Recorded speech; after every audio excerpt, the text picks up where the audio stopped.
तो आप लोग कैसे हैं? उम्मीद करता हूँ आप लोग खैरियत से होंगे। जैसे कि सऊदी अरब के कुछ लेटेस्ट और जरूरी और बड़ी अपडेट्स आई हुई हैं जो कि आप लोगों के लिए बहुत ही इंपॉर्टेंट होने वाली है, तो आप लोग इस वीडियो को लास्ट तक जरूर देखना। जैसे कि सऊदी अरब की जीजान शहर में एक सऊदी नागरिक जो कि अपनी बीवी को कत्ल करके और खुद भी खुदकुशी कर ली, पुलिस इसकी तहकीकात कर रही है। सबक और आजिल वेबसाइट के मुताबिक जाजान रीजन की पुलिस का कहना है कि जीजान शहर में एक शख्स ने पिस्तौल से फायर करके अपनी बीवी को हलाक कर दिया, यानी मार दिया, और फिर खुदकुशी कर ली। पुलिस का कहना है कि हत्या और आत्महत्या की घटना बच्चों के सामने हुई। संबंधित अधिकारी हत्या और आत्महत्या मामले की कानूनी कार्रवाई पूरी कर रहे हैं। पुलिस और फॉरेंसिक लैब के अधिकारियों ने घटना स्थल से सबूत जुटाए और जांच भी शुरू कर दी। सऊदी अरब के असीर रीजन की पुलिस ने कुछ गैर मुल्कियों को गिरफ्तार किया है जो कि ये लोग भीख मांगने का काम करते थे। सबक वेबसाइट के मुताबिक ये लोग मस्जिद के सामने, पब्लिक मुकाम पर और दुकानों के सामने भीख मांगते हुए गिरफ्तार किए गए हैं। पुलिस ने कहा है कि एक यमन का यमनी जो कि दुकानों के सामने भीख मांगते हुए रंगे हाथों गिरफ्तार किया गया है।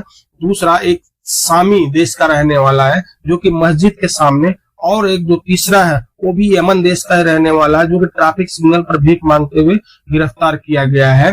पुलिस ने कहा है कि जब हमने इसको तफ्तीश किया तो हमें ये पता चला कि ये लोग जरूरतमंद नहीं बल्कि उन्होंने भीख मांगने का ही पेशा बना लिया है। यानी वो लोग इतने गरीब नहीं है कि उनको भीख मांगना पड़े, लेकिन उनका यही पेशा है। ऐसा सऊदी अरब में बहुत लोग करते हैं। तो आप लोगों को क्या कहना है कमेंट में जरूर बताइए। अपडेट सऊदी अरब के अलबाहा शहर से आ रही है जिसमें एक बहुत बड़ी घटना हो गई है, जिसमें बताया जा रहा है कि बेटी की रुखसती से पहले वालिद का इंतकाल हो गया। अल अरबिया नेट के मुताबिक हसन बिन मोहम्मद अल मरबा के बेटे मोहम्मद ने बताया है कि वालिद शादी में मेहमानों का बहुत अच्छे से स्वागत कर रहे थे। उसी दौरान उनकी तबीयत अचानक खराब हो गई। उन्हें अस्पताल ले जाया गया जहां इलाज के दौरान वो इंतकाल कर गए। उन्हें पहले से कोई बीमारी नहीं थी। बेटे का कहना है कि वालिद की शादी मुबारकबाद देने के लिए आने वाले मेहमानों का बहुत ही खुश दिली से इस्तकबाल कर रहे थे। उस दौरान टेलीफोन के भी राब्ते आ रहे थे कि मतलब यहाँ तो आपको पता है कि सऊदी अरब में शादी कहीं भी होती है तो लोग लोकेशन मांगते हैं। इस तरह से उनसे लोग टेलीफोन पे भी बात कर रहे थे। और ईसा के बाद रुखसती का प्रोग्राम था, यानी जो बेटी को रुखसत करने का था वो ईसा के बाद का प्रोग्राम था। वालिद की तबीयत बिगड़ी, किसी को पता नहीं लगा कि अचानक क्या हो गया। अब उसके बाद का मतलब इंतकाल हो गया। ऐसा कम ही होता है लेकिन अभी क्या कर सकते, जो हो गया जो होनी थी वो हो गई। अगली अपडेट सऊदी अरब के संक्रामक रोगों के विशेषज्ञ हैं जो कि डॉक्टर अल हाफिज ने कहा है कि इन दिनों स्कूल में फैला हुआ वायरस खतरनाक नहीं है।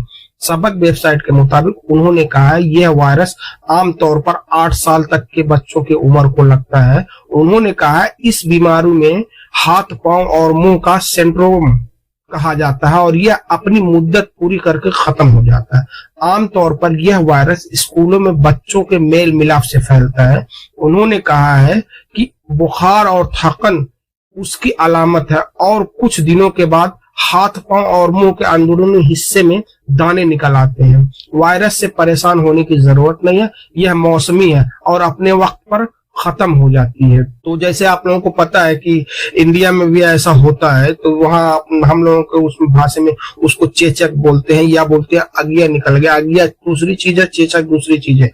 मतलब अगिया जो होती है वो उसमें भी दाने निकलते हैं और चेचक जो होती है उसमें थोड़ा बड़े बड़े दाने निकलते हैं। वही है यहाँ भी सऊदी अरब में इस तीनों फैला हुआ। तो इसमें उन्होंने जो वैज्ञानिक उन्होंने बताया इसमें आप लोगों को मतलब घबराने की जरूरत नहीं है, ये अपने आप चला जाता है। ऐसे तो इंडिया में भी ये चेचक भी होता है और अगिया भी होती है, अपने आप चला जाता है, उसमें कोई दवा काम नहीं आती, वो अपने आप ही चला जाता है। उसी तरह से यहाँ भी वो वायरस फैला हुआ है जो कि ये मौसमी है, इसमें घबराने की जरूरत नहीं। जिसके भी बच्चे हैं चाहे वो गैर मुल्की हो, सऊदी हो, कोई भी हो, उनमें उनको घबराने की कोई जरूरत नहीं है। अगली अपडेट सऊदी अरब ने एक अलर्ट जारी किया है जो कि अपने देशवासियों के लिए, जैसे कि सऊदी अरब के जो भी देशवासी लेबनान में रहते हैं, तो लेबनान में जो सऊदी अरब की एम्बेसी है उन्होंने अलर्ट जारी करते हुए कहा है कि जितने भी सऊदी लेबनान में रहते हैं वो लेबनान छोड़ के वापस सऊदी अरब चले जाएं, क्योंकि आप लोगों को पता है इसराइल और गाजा के बीच जो हमला हुआ है, जो इसराइल ने गाजा के अस्पताल पे हमला किया है, जिसमें बहुत लोगों की जानें भी चली गई, बहुत लोग घायल भी हो गए, जो कि उससे दक्षिणी लेबनान में हालत बहुत ज्यादा गंभीर बनी हुई है।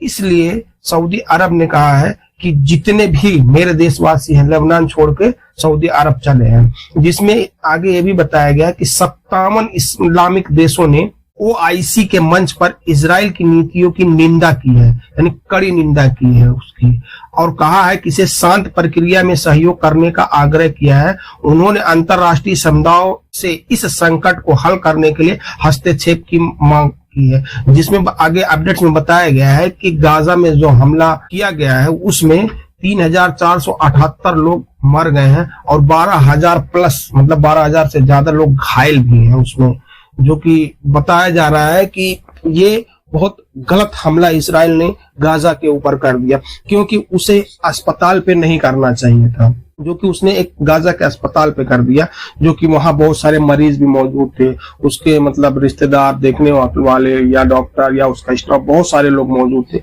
जिसमें बच्चे, जवान, बूढ़े सब लोग थे। इसमें बहुत ज्यादा लोग मारे भी गए और बहुत ज्यादा घायल भी हैं। तो इसकी जो 57 इस्लामिक देश है, इन्होंने बहुत कड़ी निंदा की है। आप लोगों का क्या कहना, आप लोग कमेंट में जरूर बताना। ज़वाज़ात की तरफ से आ रही है, जो कि बहुत बड़ी अपडेट्स है, ये यहाँ के सऊदी हो या गैर मुल्की हो, सबके लिए बड़ी अपडेट्स है। जैसे कि सऊदी की ज़वाज़ात ने कहा है कि इकामा, रोजगार और सरहद के कानून की खिलाफ वर्जी करने वाले 15,130 सऊदी शहरियों और मुकीम गैर मुल्कियों के खिलाफ जेल, जुर्माने और बेदखली के फैसले जारी किए गए हैं। इकाज अखबार के मुताबिक महकमा अल-ज़वाज़ात ने कहा है कि शहरियों और गैर मुल्कियों के खिलाफ यह फैसला 1 माह के दौरान जारी किए गए हैं। महकमा पासपोर्ट ने तमाम शहरियों और गैर मुल्कियों से कहा है कि वो किसी भी सूरत में इकामा, रोजगार यानी इकामा जो काम करने और सरहद के कानून की खिलाफ वर्जी करने वाले किसी भी शख्स को ट्रांसपोर्ट सहूलियत फराहम ना करें, रोजगार उसको ना दे, यानी काम ना दे, और उसको अपने घर में ना रखें, ऐसी कोई भी चीज उनके साथ ना करें, उनको या छुपाए नहीं कि मतलब यहाँ पुलिस चेकिंग है तो उसको छुपा दे, ऐसा कोई भी करते हुए पकड़ा जाएगा तो उसको कैद और जुर्माने दोनों सजा दिया जाएंगे। अगर वो गैर मुल्की है तो उसको देश से निकाला जाएगा, यानी देश से बेदखल कर दिया जाएगा।